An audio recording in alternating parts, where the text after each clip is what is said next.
was a child actor. This has a particular meaning to me. Uh, so it's really neat that you studied with some of the teachers that I've studied with. We have that in common. And you're Canadian, Yeah, and, right? Uh, yeah, TIT, Humber, Wally Snow, Jim yeah. Buckley. It's kind of cool. And you're playing venues so that you're sharing the stage with some pretty big people. I got Yes, it's some not bad ones. Willie Nelson, ZZ Top, you know? Yeah, yeah. Okay, I'm ready for my lesson. Nice to meet you, Scott. Right? That's kind of a big deal. I'm here. I'm here. I'm here for the lesson. And that's a, Yeah, yeah. They at the bluff. and ZZ that Top. and that's a huge Funny deal. story. This was back before you had cameras on your phones. So I had a camera and I wanted to get a picture of ZZ Top going to the stage. Well, this guy about this tall, but he was a bodybuilder, comes running at me. He's gonna take my phone. He's gonna smash it. He was their security, a little like kind of a dwarf muscle man. You got even no pictures. I couldn't take any pictures. That was back when you couldn't have your cameras at the venues. Now every phone is a camera. Wow. It's showbiz stuff. This is great. This is why we do this stuff called music. You know, it's rather colorful, and it's kind of a pirate industry. There are not too many rules really. So we're making it up as we go along and trying to be as gentlemanly about it as possible. Uh, that's funny. Okay, so. Um, And then I have to figure out where you are now, as Dick Wilson would say. Student comes in, I ask him to play a few fundamental strokes, simple things, and what do you say? And within 5 seconds, I know just where they are. Well, you came in, I saw you play some singles and some downstrokes, and okay. And clearly, you can play, right? So now it's my job, because Murray would say, as I told you, the caveat for Murray to teach me was that I had to drive over at 8 o'clock in the morning and pick him up from his apartment. He shows up immaculately dressed in a suit and tie and the handkerchief and the shoes that are just shined. And then Murray said, I can teach I said, how come you've never written a book, Murray? And he said, I can teach my house painter how to play a stroke, but I need him there in front of me because every student is different and a book won't help. In that you need to be there with a particular student to ascertain what it is that he needs. And one size doesn't fit all. So there's that. And okay. And I don't know if we ever determined, did you have a chance to watch that video of Murray teaching Louis Belson? Yes. Okay, good. Yes. Great. So you have all this stuff. Now, I actually own that on DVD. I bought it when it came out on DVD. you're that guy. I know. It's fun.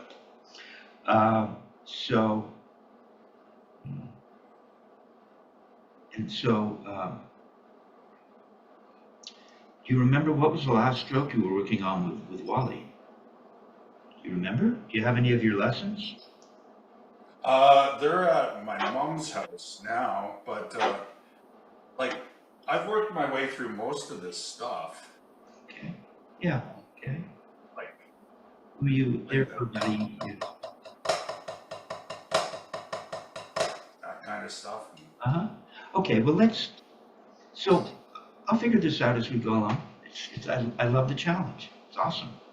First of all, Dick Wilson would instruct us. If you're sitting, that's a little bit, would you call that old school, or before that's when they did call them drum thrones, where Buddy Rich would be sitting on a throne that was wrapped in marine pearl, like the rest of his kit. And then Yeah. they started to develop drum stools that are adjustable. And so you probably noticed how low Vinny sits. Mhm. And it's very Asian. There's a feeling of being close to the earth that I like. And it's as though you're in a cockpit, surrounded, not on top of it, but surrounded by it, kind of part of it. So Dick would say, and and this isn't just for the sake of doing something because it's what I do. It's what's happening with your playing already that I'll hip you to as we go along.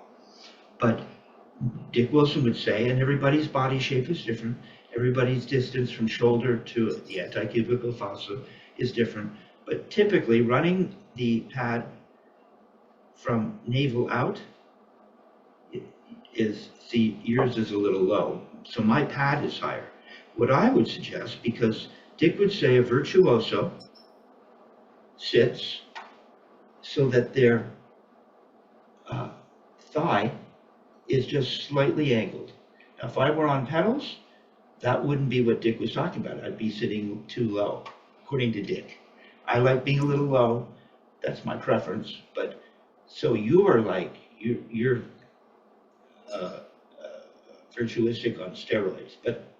But no, so you want to sit lower. Can you have experiment with it? Yeah. You know, I inherited Dick Wilson's drum throne or stool. Yeah. Yeah, it's who made that? Might not be this I one, this think throne. It doesn't seem to move. just take your time and figure it out because it reminds me of Dick's. It swivels down, and Dick's was always a little tricky to. It was a Tama, one of the old Tamas, and Oh. so that seat has been sat on by Carlos Vega, Vinny Caliuta, David Garibaldi. It's a drum stool of honor. It should be a throne. Okay. It won't move. It's frozen. How can we figure that out? I can grab a different one. Okay. You go and do it. Yeah. Grab a different one. All right. And I'll pad because that's what we do in TV. When there's never a dull moment. So we're in. Is it Kelowna? I hope I'm saying that correctly. Out of British Columbia, Canada. And if you were to look at a photograph of that region, it's like a postcard. It's absolutely, I mean, absolutely stunning to look at. So, sure, we've got the ocean here in LA, but something pretty magical about that area in British Columbia. So, what I'm about to get into, yeah, uh, I think I found an equivalent in you, the drum nerd here. I think we're going to be speaking the same language here. There you go. Uh, that's good for the back. It will better, but can you go even lower? Yeah. Well, I'd be even lower, or maybe bring the pad up a little. But it's starting to look a little more normal. See, you almost look like this to me. You're in like this position. You're way up. Your leg is really angled. See, you know, I want your leg. I want the top of your leg to be moved. But see, we have to consider that. So that means that you'd lower see, you need to lower your seat and then raise your pad. And that'll give us a better angle in terms of the thigh. So this is going up now. Well, it's not just that. See, I want your feet. But it's not bad. You're not bad. But I want your legs to be somewhat flat here. But yeah, that looks reasonable. You know, as I said, I'm a little bit extreme when it comes. Yeah, see, that looks better. Now, okay, now just we have to start with the simplest things, and that is just our our position, right? So if you hold the stick over the surface, half an inch bead to butt end, and get it flat now. It's got to be flat. Stick can't bend forward. It has to be flat. It's flat. Maybe because No, this is no, on no, an yeah, angle. no, don't worry about no, don't worry about that. I'll figure that out. I'm just, because sometimes the angle can be a little bit. See, right now, yeah. So if okay, so I just you see how you don't have to. You see, I'm really flat to the surface. I'm not angled down at all. I get the butt end down, and Dick Wilson, Murray Spivack, and if I recall, Wally Snow. That was a long time ago. And then Wally did come over to my house from one of my drum hangs as well. Joe Porcaro was there. He looked awesome. And so Wally was an absolutely lovely man and a really talented percussionist. He plays more than just snare drum.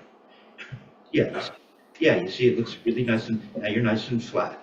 The gig is that where the stick is half an inch to an inch above the playing surface, parallel bead to butt end. That's typically considered what we call. Did Wally talk about the floor? Yeah. Okay, that's the floor. Huh? Now you notice, and so this is cool. You'll notice that your hands don't really look like a mirror image of each other. Now I'm a traditional guy. I was kind of wondering, because you study with Jim Black, I was looking at pictures of you, trying to find a shot of you maybe in traditional. Because, Jim was a traditional guy. But I'm sure he taught you in matched. He taught a lot of people in matched as well, I'm sure. I think I studied traditional with him. See, we want to get the hands to look like as similar to one another as possible.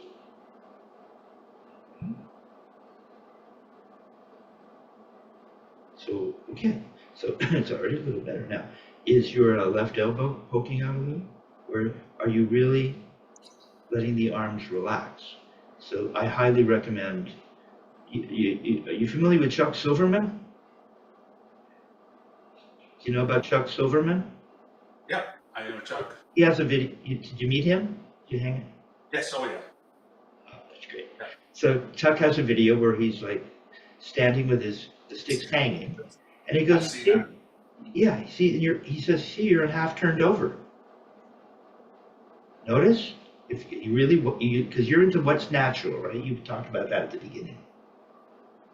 I asked you, why is you studied with a teacher that taught all down, and then you learned that there's this motion you can make, and you said, I said, why do you prefer that? And you said, because it's more natural. I said, that's necessary but not sufficient. Absolutely correct. But that enables us to play motions going up and down. See this motion, and it is natural. So we're always looking for what the body does naturally, right? And so we'd be in half turned over. So if you really leave your grip alone and your wrist position, are you in half turned over? We could stand up and double check, but I'm in half turned over. Right? Yeah, so are you. You're kind of half turned over. Yeah, just let it go. Yeah, beautiful. Yeah, you're nice. You're going to be fine. See, yeah. See, you even went a little more half turned over. There, so you're half turned over. So if you brought that up, parallel bead to butt end over the playing surface, you'd be in half turned over. That's what's natural. Now, for this technique, and Dick would say, we play on the drum set in that position all the time, right? And you're going to go over here to a cymbal that's way over here, and you're going to stay in palm down. It's more comfortable than going to French. This feels a little tight, or maybe half turned over. Anyway, so rules in this case are meant to be broken if they're within, if they make sense based on what's natural with regards to the human body and the physics on this planet. And so we'd be in half turned over. Now, Dick would say, because you didn't study with Dick, Dick would say that to study this technique, we want to go into palm down. So we're going to roll into palm down.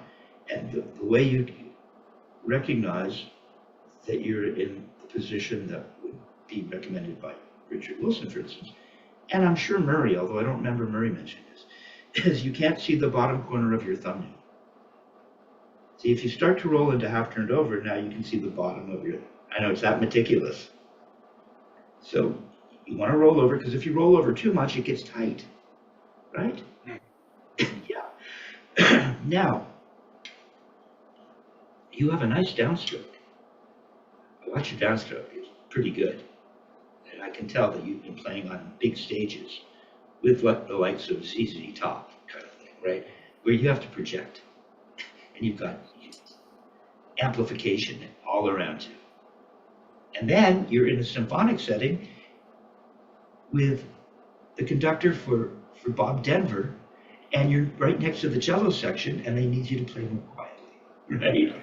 And That's the technique I need, yeah. All right. So sometimes some guys can't play loud though; they can only play quiet. But typically, loud is in, you know.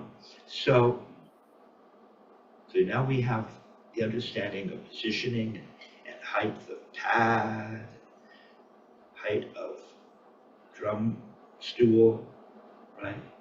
Dick would say it's like the seating is like a three-legged stool. The rear end makes up one peg of a three-legged stool, and the two legs make up the other two legs of a three-legged stool. Right?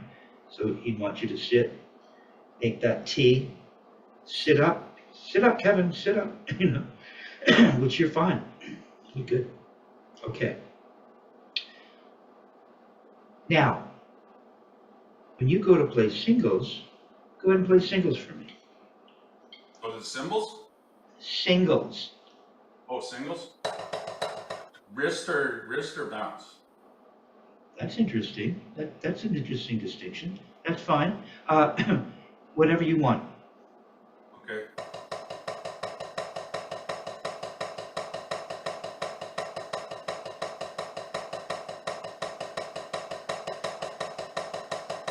Can you play that more quietly?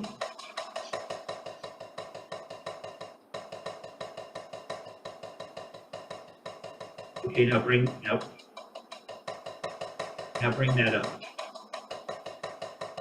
Bring that up in volume.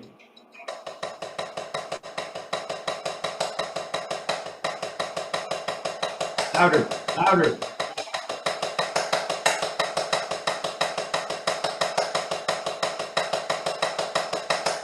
Okay. So I can help you. Okay. Yeah. I was thinking, I should have them decrescendo, and you did anyway. That was good. Challenging yourself in a sense, as though you were teaching yourself. That was really good.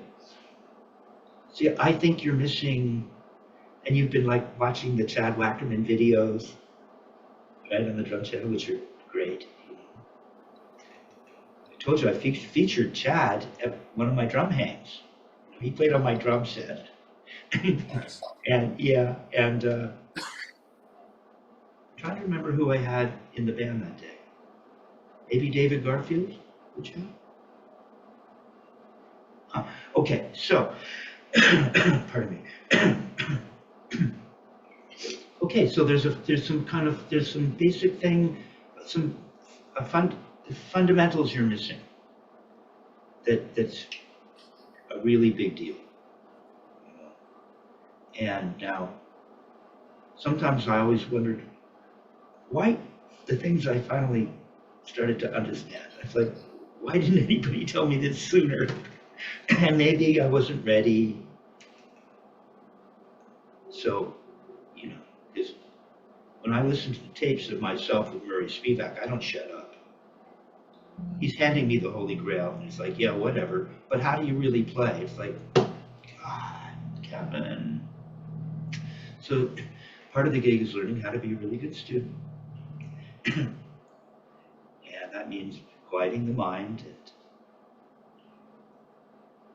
usually I've learned that if there's a question you want to ask and you don't ask it, but you memorize it, it gets answered before you even, and then you don't need to ask the questions.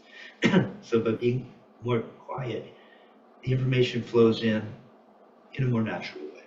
Okay. So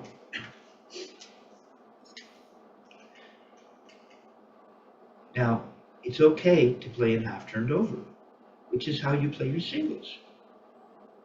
And there's nothing wrong with that, but I think that there's a reason that Murray and Richard, and I think Wally as well, if I recall, was Wally, is that how Wally had you playing singles?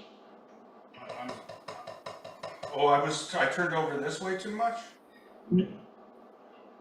Okay, watch. Okay, so you see, we have this motion, we call it. Dick Wilson would call it the throw. Murray would call it a downstroke or your blow. Make a blow, right? For your blow, you want, and you got that. You've got a nice throw. You got the idea.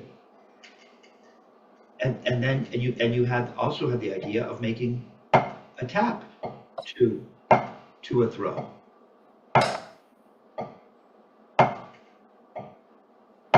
You see this and this tap to a throw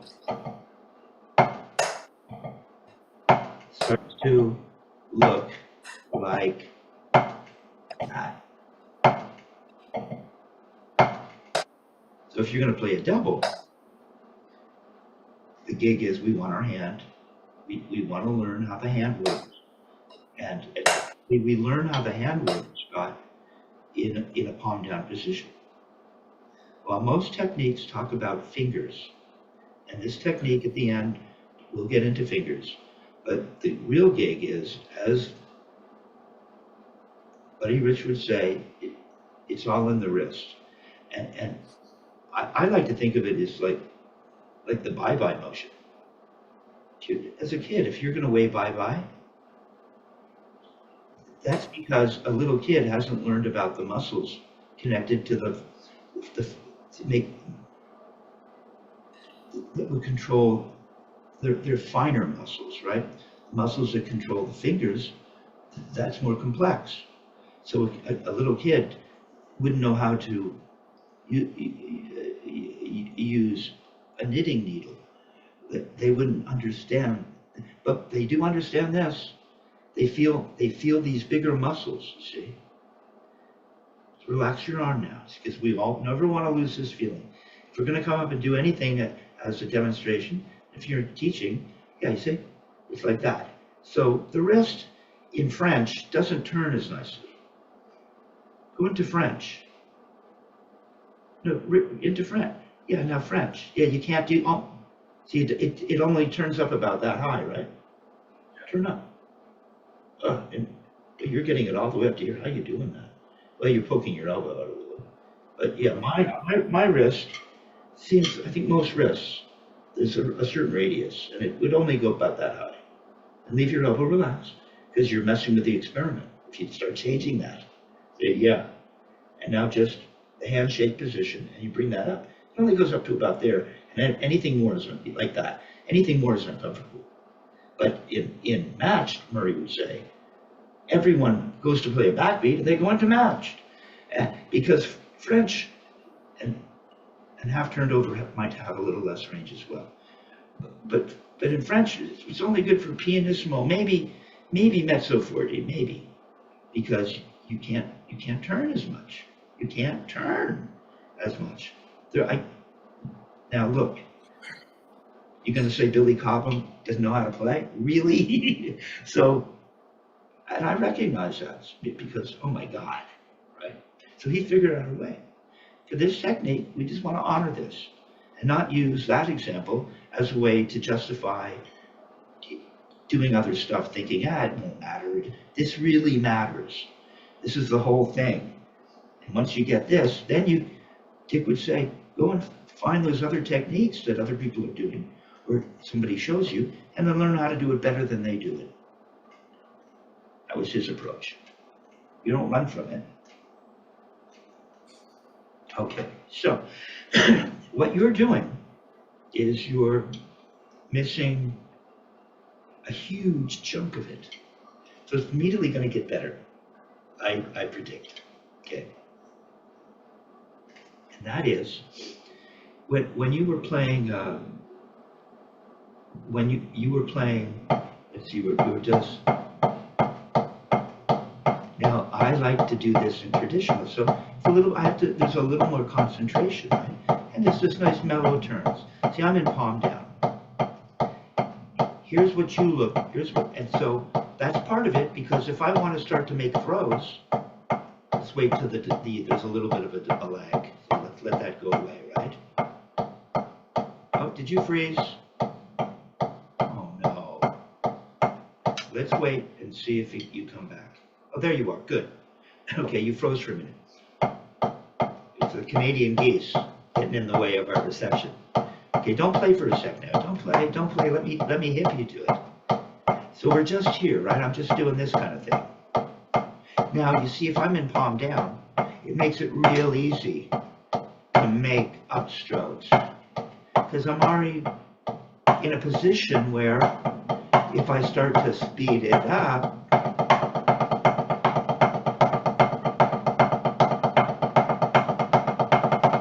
see, now it's probably 2 up. I'm making notes on the way up, letting it rebound. How are you going to make your throw and be in this position and then get a nut? I mean, you can, but that's why I think Dick Wilson would have you palm down, because this is how you get it. Because the hand does this, and the hand can do this and this, and as soon as you go into something else, or it works for singles, and then you want to make a throw, and you have to go into palm down. Now you're switching and changing, meaning you don't have a real good overview. So palm down is the way to study this. On the drum set, forget it. Play right now. Don't think about this stuff anyway. Okay, so now here's the other big, so let's talk about the grip real quick before I take you to the next aspect of what I'm seeing. You see the stick, and you know this. That's the cradle, the middle finger. I know Wally taught you this, right?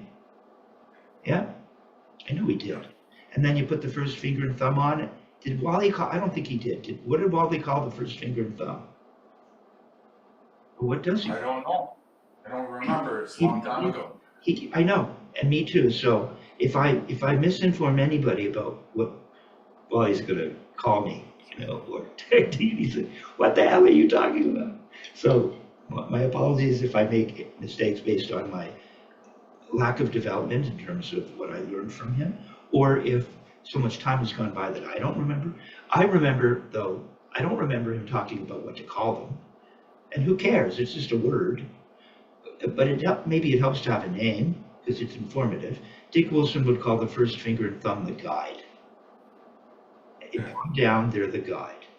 And the middle finger is the cradle or the fulcrum. And the third and fourth, they can come in for more leverage or volume, but typically they really don't have much to do with it. You've been watching Carlos. I'll try to find that video where the camera's underneath and you can see perfect grip. And the back fingers, sometimes they're on, but typically they're just off the stick ever so slightly because they work with the hand. See, the whole hand works together. So that if you do this, so do this with me, right or left, doesn't matter. And you're just going to, remember Chuck Silverman, get this, come on up, go into palm down, or you could come up and rotate into palm down as you come up, doesn't matter. Right, just nice and relaxed. Now, see your fingers are a little scrunched, huh? So bend forward. See, it's not really happening yet. See, this is what you're missing. This is one thing you're missing. No, this is so big a part of the technique, Scott. It's awesome because you've got so much information. You're gonna this will just happen pretty quickly, I think. Waiting for that delay. Yeah, no, it doesn't do that. Now you're mimicking it a little bit. See, first of all, shake your hand out. Yeah, no stick, just shake it out. See, and let it dangle like that. Let it dangle. Yeah. Do you play any piano or any other instruments? See the piano behind you? Okay, well, you see, yeah, you don't do it. You just shake it out and let it hang and find out, because you're into natural. Yeah, you see, there. That's what a hand looks like if it's left alone. And then if you turn your wrist towards the ceiling, the fingers will come together, just there. And they'll reverse and they'll open up again. Don't do it fast. There you go, let them go. You can feel the space first come, or this space first closes right towards the biggest knuckle. Right away, you can start to feel it slowly, real slow with me. Just turn up, not your forearm, slowly, slowly. Feel the baby finger coming to the ring finger. Feel the thumb come to the first finger. Now the thumb and first finger. Now you go this way and the thumb and first finger separate. You don't do it. You find out what's not, what the body, let the body inform you. Yeah, get in touch with, Kevin, Dick would say, you don't know what, it's your body. You don't know what it's your body. It's just like, no, I can't feel it. You don't feel that? Right, so you want to feel this. Yeah, and then when you turn up, the fingers come together. Don't do it. Your fingers came together too soon. I can tell you kind of did it. But what would happen next? Feel it. Just play with it for a minute. Play with it like a toy. I'm giving you this like Christmas gift. Come on, all the fingers come together equally. Perfect. They form a perfect fist. But it's not a fist. But they come together like that. Don't go. Keep your forearm nice and flat. Don't interfere with, the wrist is a fulcrum, right? And don't go fast. Feel it slowly open. And then bring it up. Yeah, there you go. Stop right there. Here you could come up more. The fingers will come even closer to the palm. Come on, turn up. Turn up, not your forearm. Just turn your fingers this way. Feel the fingers really come towards the palm, right? And then if you turn slowly, they start to open. Let them go, let them go. Let them go. There you go. It's starting to happen. So you're not in touch with any of that. But that's what the whole technique is. Dick would say, guys that play fingery are corny.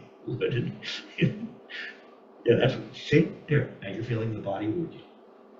Now, what happens is, okay, so now that's how you would, that's some Richard Martinez thing. He's like the bird on the wire. The bird just goes, clunk. The bird doesn't go. It doesn't form a plus sign. It doesn't do something funny with the back. It behaves naturally from the wrist. So it would just go clunk, and you'd be holding the stick. Kind of like that. See, you felt that before, but you didn't quite understand where it came from. Right? So how could you teach it really? And see, that's it. That's this. That's the hand. I can just put the stick up there and then close my hand. Like that, from the wrist. I don't need to do anything with my fingers. The fingers will form, if you leave the body alone, will form a perfect grip. Because they'll close. And you'll have your grip. There you go. That hand looks really good. But no, you gotta let it close from the wrist. So first feel it. See your baby finger? Almost, something like that. See, kind of in that direction. You're gonna have to practice going slower. See, because watch, the baby finger and the ring finger, look at them move in harmony. Look at the way they all, look at all the fingers, all the tips will get together at almost exactly the same time. And then they separate at the exact same time. There, it's starting to happen. Come all the way up and they really come together. Right? Thumb is nice, still nice and normal. And then they open. Let it open now. You kind of did it up. You're not fooling me. So Dick would say the only one you're fooling is yourself. So just be honest with yourself. And I know you're that kind of guy. There. Now, there's your grip. Right there, don't go anymore. Slide the stick in. Just slide it in. Yeah. See? There's your grip. That's where it comes from. Not because someone said, this is how you hold the stick. unless they understand this, they're just talking. That's understanding the epistemology of the grip in this technique. Yeah. So you already look better. Relax your arms. Okay, now you have that. So now you've got a better grip. Somewhere within the context of the thumb and first finger and the middle finger, you have what Murray would say a really narrow fulcrum. Now, Wally would make a really big deal about this. Did Wally make a really big deal about the three-finger grip with you?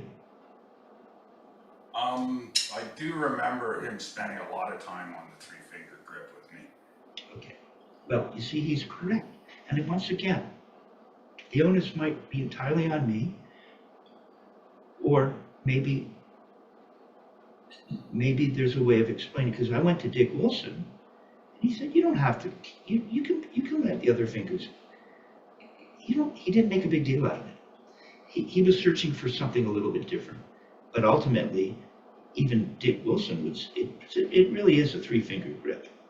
But making too big a deal about that, for me, it might not be the delivery system, it might just be me as this particular guy. This Canadian guy who didn't get it, right? And there I am, across from the Fairfax Market, wasn't that close to the studio? Near Murray's studio, we were in the same studio together. So what happened for me is I was playing with a really loud band at the time, a band called Tapestry. It's like percussion and horns, guitar, keyboards, and really good band. They had airplay and so on, but it was loud. You know, we're playing Santana stuff and Tower of Power stuff, and it was loud. And I was really making a big deal about this three-finger grip, and it started to hurt. Now the three-finger grip, once you know how to play, it's not gonna hurt. But see, I didn't know.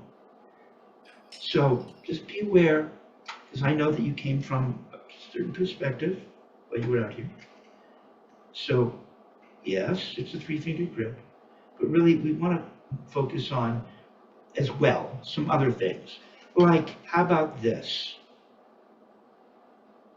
How about knowing that and not turning it into some three-finger grip with no knowledge of how the hand works, right? How are you going to play squeeze and release? Did Wally talk to you about squeeze and release? Probably, but again, a long time ago. Well, you see, without this knowledge, how are you going to play squeeze and release? That's also the squeeze and release. It gives you your grip. It's cool, isn't it? You're getting a lot of stuff today. And it gives you squeeze and release. Well, watch. If we go to make a throw with no stick, right? I know Wally talked to you about this. The forward bend of the wrist motivates the upward motion of the forearm. That's a Dick Wilsonism, which you're doing earlier. Yeah, see, you already know this. But see, your hand has opened up. You don't need to hold any of it tight. If you were doing this in the air, I would just let my fingers open. No, stay with me now. No, don't. No, just get this part of it. There. See, when you do your first bend forward, if you don't understand this stuff, your hand won't just release and open. No, you just dip down because you're holding your elbow out. Let your whole arm go. Let it go, Chuck Silverman. Come on up, palm down, nice and flat, like we formed a grip. There you go, let your elbow go. There, you see, that time your wrist went up. Now you know how you can get this? Put your hand underneath, your other hand underneath. There you go. See, you're moving around the floor, right? You're gonna go up and keep the same kind. No, not that much, just here. Let the fingers open and relax. Release. Release. That's the whole thing. The release, it gives you the relaxation. I'm sure Wally talked to you about it. There. So your fingers can get there. Now watch. So you're released. Now you're going to make your throw. And now you're closed. No, you don't have to do it, you see. See how the fingers close without you doing it? Yeah. Yeah, they come in naturally. They'll come in naturally. You don't have to, they close more like that. See how much more natural that is now? You weren't doing that. There. Now you have squeeze and release. Ta-da!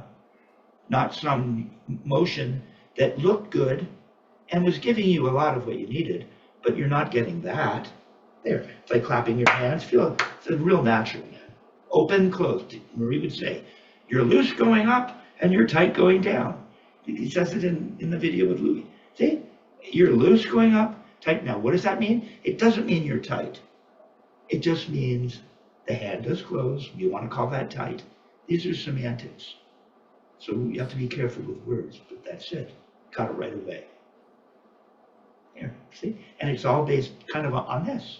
It's based on what the body does naturally. Yeah, you got the idea. Release, squeeze. But you're not trying to release, and you're not trying to squeeze. You know how the body works on this planet. Okay. Now there's that. Okay. So now I have to hit you to this next part. And you'll be miles ahead of where you were. You already are. I mean, these are the fundamental things that you really need to learn at the beginning. So you can, that's why probably for a year you've been going, why isn't this working? Right? Because you didn't have some of this basic stuff. Now it's going to start to work. Okay, so we have this grip, this natural thing. We know that there's a 3-finger grip. We're thinking forward in the hand. We're not playing molar with the grip in the back. It's this other thing. Stick's just laying in there. We know that there's that cradle that I'm sure Wally talked to you about. But that cradle is formed by doing this. See? And the hand closes and then it forms that cradle. Okay. So here's what you're doing that was really helping me understand that you need to know this. So you're just turning like this, right? Don't play yet for a second, just watch. So I'm just doing this. Now when I'm doing this, and you can watch back because you'll see it later, you'll fix it now, and so it won't be an honest representation. But when you look back, when I had you playing, I said, can you play pianissimo? And you were doing this. Now look at my arm. That's not it. That's not a wrist turn. Now you said to me, do you want it to rebound or wrist? See, I don't think of it that way. Everything is wrist. Playing on a pillow is wrist. At a certain speed, yeah, it starts to feel like it's going to rebound, but it's my wrist that's doing it. I'm turning my wrist. So the rebound or not rebound, that's cool, but where's the wrist turn, right? So don't play quite yet because I'm almost there. And so this shows me you're not turning, you're not really, you don't understand a wrist turn yet. And the whole thing is a wrist turn. The whole thing. That's what's so simple about it. And yet, if you don't have this understanding with regards to what a wrist turn is, it ain't gonna happen. Okay. So for me, what I want to feel, what I'm looking for is what I do feel. It's just doing this. Kind of lands essentially mostly on my middle finger. I can play with the Wally Snow. There it is, 3. See? He's right. It's a 3-finger. But we can bring Carlos. Lets the hand come in. It's more relaxed. And you can't probably see it. But my ring finger and 5th finger are just hovering just next to the stick. They're barely touching the stick, if at all. Which is why I can go into a pure 3-finger grip. Okay, so I've got this going, right? Let's let the delay get fixed. Okay, I've got this. Don't play yet. I know you want to. So, see what my forearm looks like?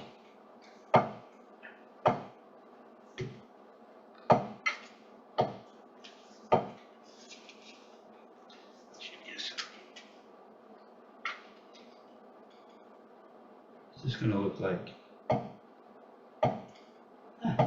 Look. It does not look like half turned over, which is not wrong necessarily, because I guess you could do it, but it doesn't look like this. Even if I'm palm down, this would be wrong. See, the palm down will give you the whole thing. So working on the palm down grip is the way to go. Because the fulcrum will change, you know, you go into French or half turned over, the fulcrum changes. The fulcrum is no longer, where's the fulcrum go? This lesson is really going to be a lot of theory, and not necessarily all playing. This is what you need right now.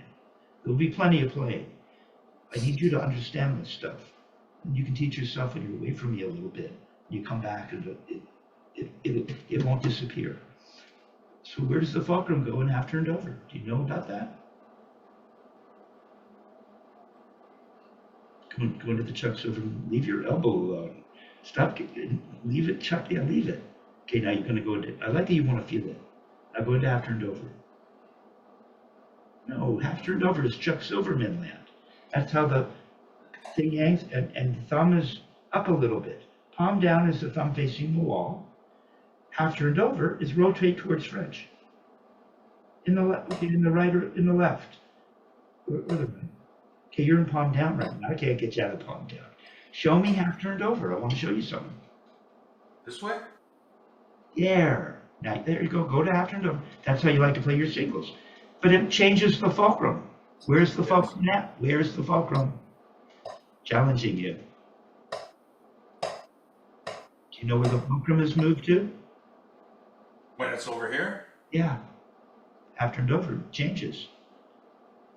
This is the stuff you have. It leans forward. It comes forward onto the finger. When it's down here, it's on here. Very good. See, I like that that's a thinking man and a feeling man. It's like, I don't want to just say stuff I've had someone tell me. I want to feel it. So you kind of got it. The fulcrum, if you palm down, is in the middle finger. Yeah. You don't have to play to feel it, you know. You don't have to play to feel it. No, you want to play. Just hold the stick in one space. At the floor, hold it. Now, if you rotate into half turned over, the fulcrum moves to somewhere between the middle finger and the first finger. Yes. You feel that, can't you? Just go smoothly, slowly. Yeah. Yeah, you're right. It seems to go forward. That was really good. Now, if you go into French, what happens? Fulcrum changes again, man. It's right off the. But you don't have to move everything. Keep everything. We're like real drum nerds. We're like the scientists of drums, right? So we keep the experiment the same. We'd roll over into half turned over and feel it. It's gone forward. Yeah, now go into French.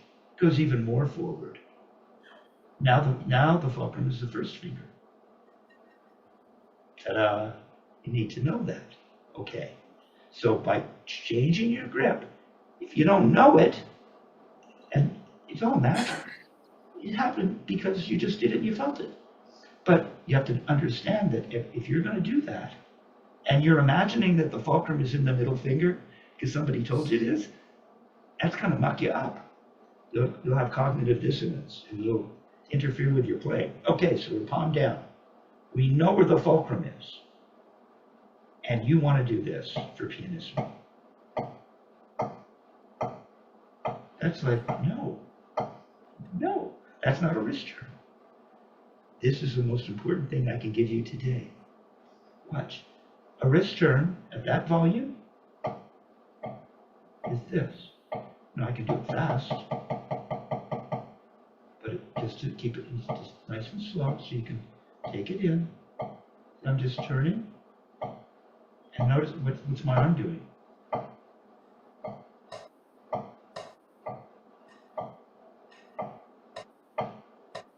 Now, what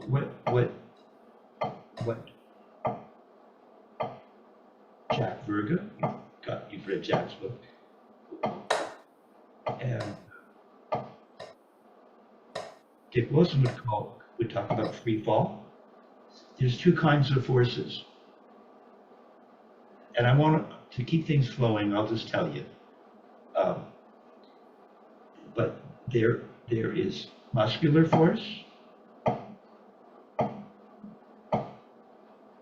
and then there's free fall.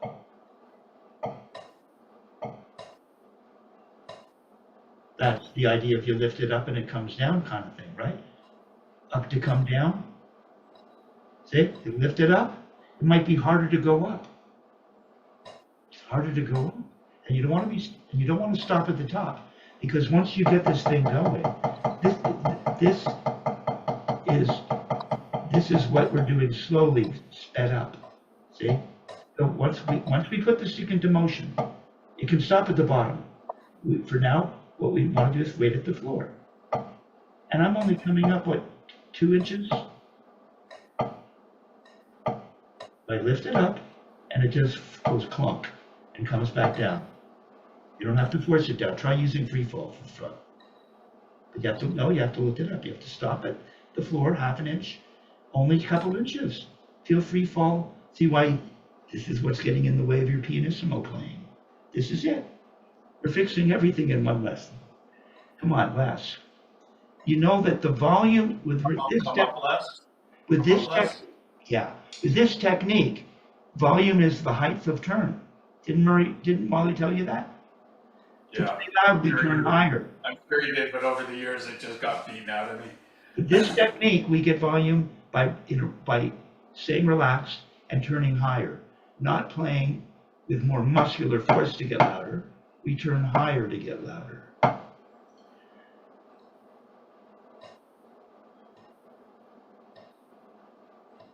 Okay, it's not quite there. You're doing some. You're doing some of this. Watch my wrist. You're doing this. I'm exaggerating. You're getting, for you, it's a little uncomfortable to do this.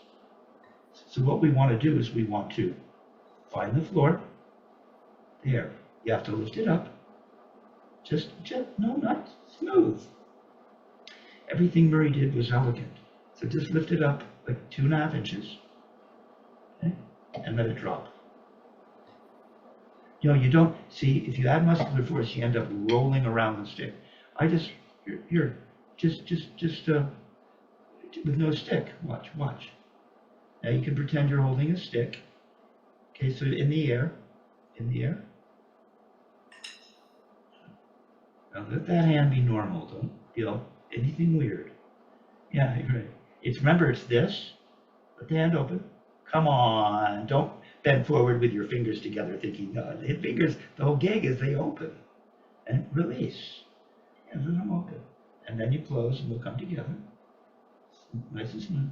More like that, right? And if we were going to make a little wrist turn at like 2 inches or something, see, we come up like this, smooth, and then turn back down. Oh, you don't know, you can't just feel this place. It has to come back. If you're going to start here, it has to come back to here. Yeah, you don't have to make it come down. It'll come down. Here. And don't wait at the top. It's smooth. Just time it so you can go up and not wait and get back down. Up, down, smooth. Up, don't wait at the top of your turn. You got it? There it is. There it is. See that feeling? Don't do anything with your arm. No, don't give me a little bend. Just get the timing of, don't have to force it down. It's real gentle. No, don't leave with, don't give me a throw. Just turn up. There, don't wait at the top. There. That's what it feels like. You got it. Now, if you put your stick in your hand, the bead will mimic that timing. And you'll get, no, you're waiting at the top. Watch, I'm only moving 2 inches. Watch. There. There. Don't shove it down. You want to play quiet, don't you? Part of the reason you came into me, I think, right? The cello section was, the drummer's so, Believe me, I've gone through it. Turn less. Play pianissimo. That's loud on a drum. That's Murray Spivack. I don't hear you as though you're playing on a pad. I hear you as though you're playing on a drum. And that would be loud, he'd say. There. See what you see that is? Gorgeous. Gorgeous. Very good. Let your arm relax. No, don't give me anything so the arm bounces up and countervails. It's like it's turning in the air with no stick. There, you don't have to shove it down. Let your arm hang. Let it hang. Chuck Silverman hang. You got One it. second, I gotta take this call real quick. Okay, I'm going to pause it because you're in a great place. I'm in a lesson right now. Yeah, bye. Oh, That's it. yeah, okay. I don't mind pausing for a minute, but and we will maybe in a moment. But I want to finish this because we've been going a lot longer than we've been recording. That's for sure. But it's been a hang. You know, if I put the drum hang back together, you're invited. That's for sure.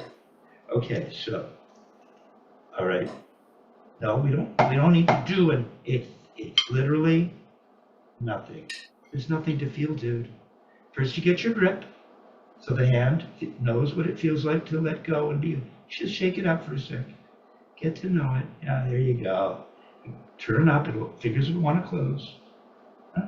First finger and thumb will come together. Feel that. Huh? There, see? There. Relax your elbow. You don't have to shoot for. You just have to turn gently to there. That's the flow. Don't have to be. It doesn't go down more forcefully than up. It comes up at the same time, same speed, and then waits at the bottom to do it again. There. That's what you're doing the other hand. Now the hands are the same. Don't wait at the top and you got it. Don't wait at the top. Just lift it up and let it fall. Just let it fall. It's there. This is what, because you know Mark Kelso. This is when I introduced, Mark was out here playing. I introduced Dick to Mark. And what did Dick only said one thing to Mark. He said, Mark, he did this. Does the stick ask for clearance to come down? No. And so you just lift it up and let it come down. Well, what is all this? I'm going to take it. No. It's going to come down. There. You know how beautiful that is? It's a nice, big, thick pianissimo, mezzo, and not a lot of effort. A normal grip looks really good. Now, here's what I'm going to show you. Okay? Okay, you got that. Now, here's where I think a lot of teachers, you got that, so they'll let you go like that for I don't know how many weeks. And not tell you right away, maybe. Forget that. See if I can get this across to you as quickly as possible. They're not magician's secrets, you know. There was I guess back in the 20s or something, there was this magician that wrote a book or revealed the secrets, and he was murdered. They were not happy about that. Yeah, so I'm willing to take the risk. Drummers are a lot nicer, I guess. So what we've got is, you've got that now. That's why we would have problems playing pianissimo, because your version of this was this. We have a delay, so we'll let it wait. See, that's your version. Humping the entire that's not a wrist turn. That's where's the fulcrum when you turn your wrist properly, like you're doing? Where's the fulcrum? Not the one in the hand. Not the one in the hand. You're right. There's that fulcrum. There's another fulcrum. You know what it is? There's another fulcrum. Where is it? This one down here? It's your wrist. Yeah, that's what I'm pointing to. Okay. I'm pretty sure you were. It's your wrist. It's a fulcrum too. Yeah, because it's going down, kind of. It doesn't matter if it doesn't have to go down or anything. It's just a hinge, like a door. You know, a door is on hinges. It opens and closes. It's a hinge. It's a fulcrum. It's a point of rotation. There, you got the idea. See? So you have a fulcrum in your hand. No one ever talks about the wrist fulcrum. In the articles that we wrote, Modern Drummer freaked out. And he called me. He said, you guys have made a mistake. You're saying that the fulcrum is in the wrist. I said, well, if you were to think of a drawbridge, isn't there a fulcrum? So the wrist is like the drawbridge. You went, oh my God, yeah. They love that. Okay, so the wrist is a fulcrum. And you're trying to play pianissimo. And don't give me any of this stuff. The wrist, I told you, there's hardly any movement there for now. It doesn't do anything. It doesn't go up very much. It's flexible. But right now, to keep this simple, don't give me this routine. That means you're not just lifting it up straight, like the drawbridge, and then the drawbridge comes right back down so that one can get from one side of it to the other. Don't give it too much energy on the way down, and keep it pianissimo, or the arm will start to pop up. I don't want the arm popping up like that. Come down more gently. Do it you can stop at the floor. Do it in slow motion in the right. Come up 2 inches. There, see the arm didn't do anything. There, come back down, the arm doesn't move. No, it doesn't go up. Why? Just come down. No, come down like you're not going to make a note. Remedially, like caught in the air. Came up too high. Find the floor, find the floor. Now when you turn up, no, find the floor. Stay with me. You're doing great, man. Come up 2 inches. So your arm didn't go dipping or doing anything. Come down 2 inches. Slowly. You don't even have to make a note. Just feel the motion. Don't make a note. Just show me the motion. Come up 2 inches. That's more. There it is. 2 inches. Now you're 4. Come on. Find the floor. That's your zero bias line. Nothing will work. Don't play a note. I want you to do it in the air. There's your floor. Come up 2 inches. Thank you. Now come down that speed 2 inches. Don't play. There. See, your arm's not moving. Barely at all. Do it again. Slowly. Only 2 inches. There. See that? Feel that hinge? Feel that wrist fulcrum? There you see. Now you're feeling it. That's it. Even if you make a note, that's what you'll feel. It just bumps into it and stops again. Come up less. I'm teaching you pianissimo right now. That's it. You got it. And don't wait at the top. It's going to be like this. There. It just goes up. See, the arm doesn't do anything. It just swivels like that. Yeah, you're holding a stick with it laying in the hand. Yeah, you got it. That's it. Right. See, that's why you're not playing pianissimo very easily. Now watch. And instead, you're pumping your arm. So now watch. I asked you to play louder to test you, to see if you understood some of this stuff. And you didn't. But now you kind of do. You really do already. Okay, so you know that a wrist turn is going to look like, don't play now. Don't play, just take this in for a minute. You see how my forearm is barely moving? It's just that thing you just felt. Here it is not playing. Just barely moving. Here it is playing. It's like someone lifted the pad up. Suddenly there's something to play on. I'm just making this motion in the air, like hand drumming. Right? So don't play yet. So here we go. So you got this.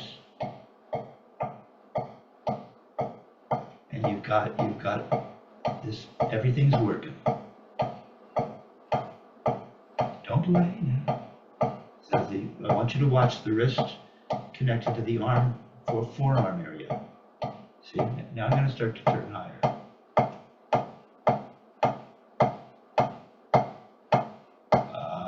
There it is. What do you see? Now I look like you, maybe a little bit of you, but not you, because you were just playing forearm. You weren't turning your wrist, even when you were doing this. Don't play yet. Don't stay with me. You'll see, get this in your brain. Oh, Murray, I teach through the brain. But I teach through feel as well, like Dick. So there's both. But you weren't, this, now the forearm moving, which is you demonstrating playing quietly. You played loud like this, and then you came down and quiet was like that. And there's no turning of the, where's the wrist turn? Okay, watch. So here's how it works. Yeah, there you go. So what we're doing is we're just turning down here 1 inch, 2 inches maybe. Now I'm going to turn, and the wrist leads the arm. The wrist is still, see, my wrist is still turning, but look at my forearm. Look, you can see it in both hands. I'm kind of staring at my right, but now I'm looking at my left. The volume sounds similar, doesn't it? See, now that I'm turning up higher, I get this. You have to do it smooth, so let's try that together. Let's come down here. Let's just do it in the air. You got your nice grip. Now watch, first we just, very smooth, we just did it here. Here you go. Doesn't wait at the top, and it waits at the floor. Don't play, but you see you can play. All you have to do is let that touch, just keep that motion. Okay, now we're going to come up. Now let's do it slowly. Let's start to turn up together. Slowly start to turn up. No, slower. Now we're going to turn the wrist up. Slowly, slowly, slowly. Come on, keep turning. Turn the wrist. Turn it up. Turn. Again, here's my arm. I feel my arm. There you go. Let the arm come up. The arm is going to follow. Let the arm come up. Come on, keep turning. Keep turning. But let the arm come up. There you go. Remember Louis? Murray's got Louis in this position. He said, play, just keep stay there. He says, you make a little tap, and then you cock your wrist. And he's got Louis right here. And now the stick has come away from the palm a little bit. But Louis is in slow motion, so it doesn't, just like us. He goes, and now you can cock again. Yeah. And then, see? Yeah, and now you're not. And the fingers would open. They're not so tight that they wouldn't. Let's say they open a little. And then you would come down and you go clunk. And your middle, yeah, see? See, now your arm's starting to. Okay, you're getting the idea now. Okay, so let's do it again. But now we're not making a throw. That's for a throw. But it's all there. This technique is really simple if it's explained to you. All right. So we've got that little wrist turn that we know. We're gonna no, not yet. Yeah, I know you like that. Feels good, doesn't it?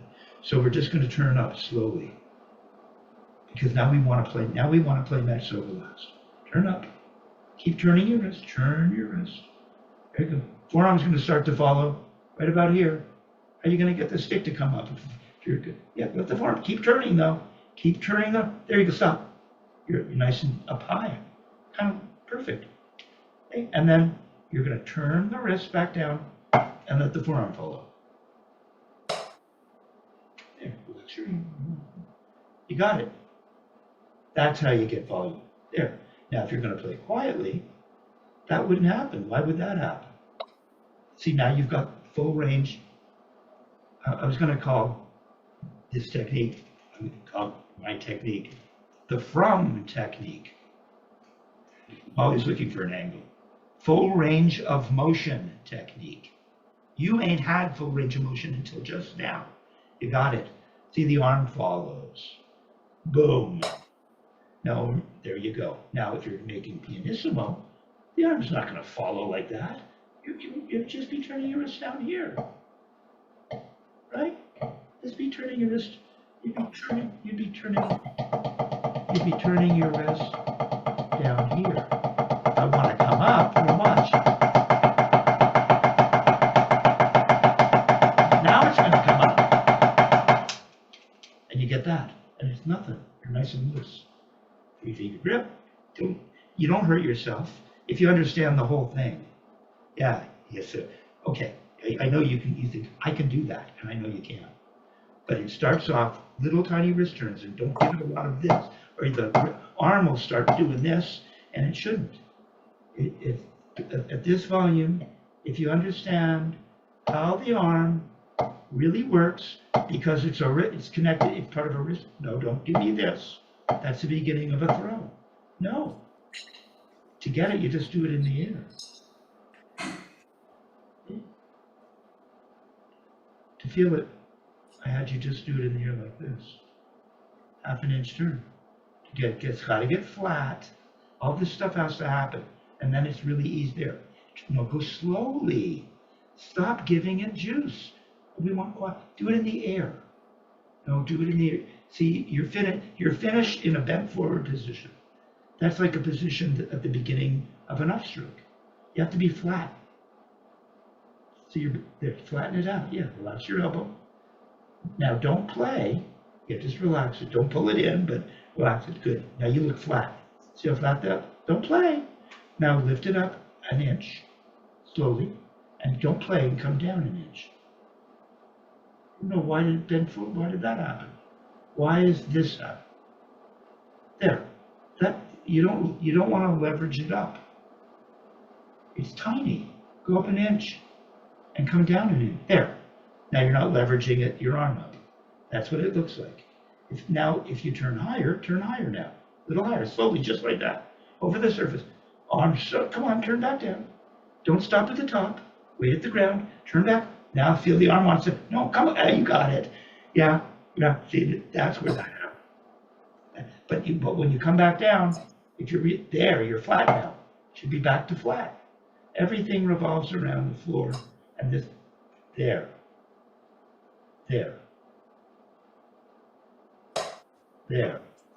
So if you're going to make a throw, if you're going to make a Spivack style throw, see, what we would get is you look much better now. Yeah. Okay, hold on. So if we're going to make the Spivack throw, we do start with a little bend. Now he calls it a bend, but what's a bend? It's a wrist turn. Because I told you the whole thing is a wrist. No. So now, okay. I'm going to give you this one last thing and then enough for your mind in one day. Okay?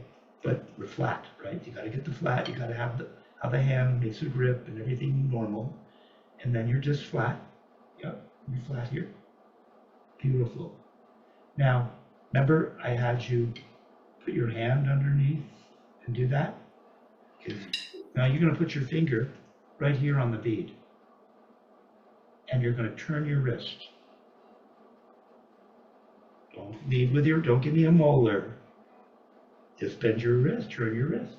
But the elbow will go out. I know Wally told you. The elbow will move ever so slightly. On it? Come on up. Come on.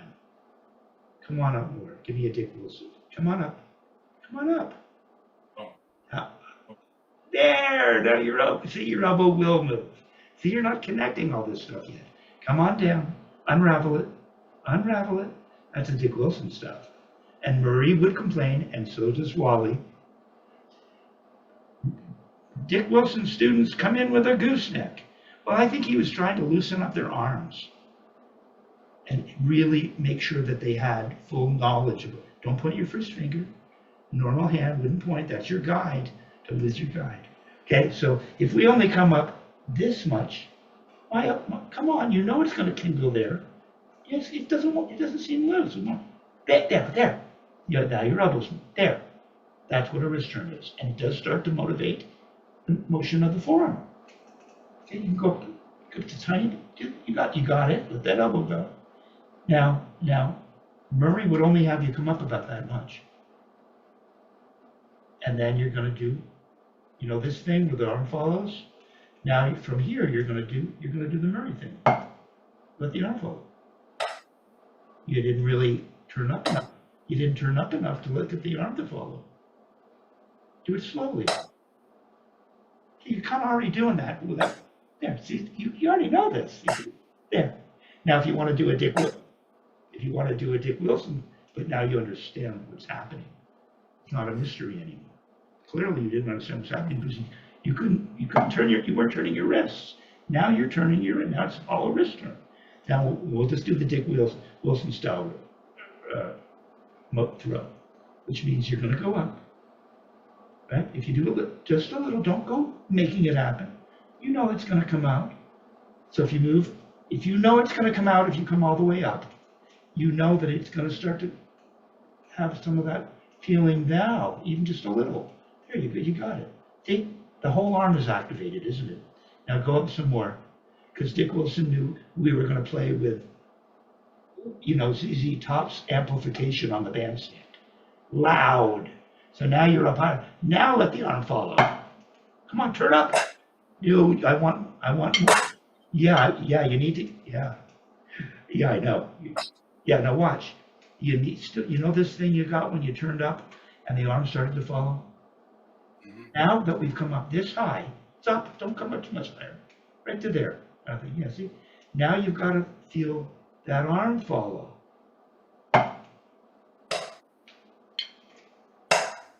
That's a big blow, man. How beautiful that is. Now you have some activity. Now you have something to work with, for crying out loud. And you're not no man's land anymore. Now that's the shit, right? Yeah. That elbow come back in now. Now, Seems like this hand wants to be down here. well, let's just fix it. Because that's what, no, you don't have a starting position. Show me the floor. That's not the floor. The elbow's sticking out like you're halfway up to the, there. Now you have a chance. Now you break the wrist. Go slowly. Do it slowly. It's kata. Like how'd you do it in the air? Go slowly. There. Stop. Stop. Stop. Don't. You don't have to keep going. You're gonna you'll bug Murray and Wally. They'll say he comes in with a gooseneck. So don't overdo the gooseneck. They'll come at me. Okay. But you feel the arms up. Now you have to turn up. Come on. Let the arm follow. There. No. Wait. So let's let the. So we're gonna come on up. Okay. We don't really need a gooseneck. Elbows move just a little, but it's there.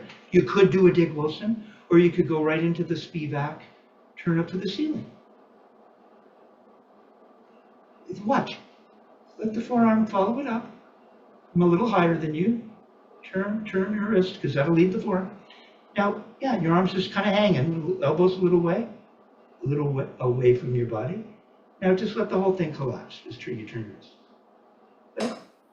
There, see your elbow came to your side. Stop. There. So once you're up here, you're out.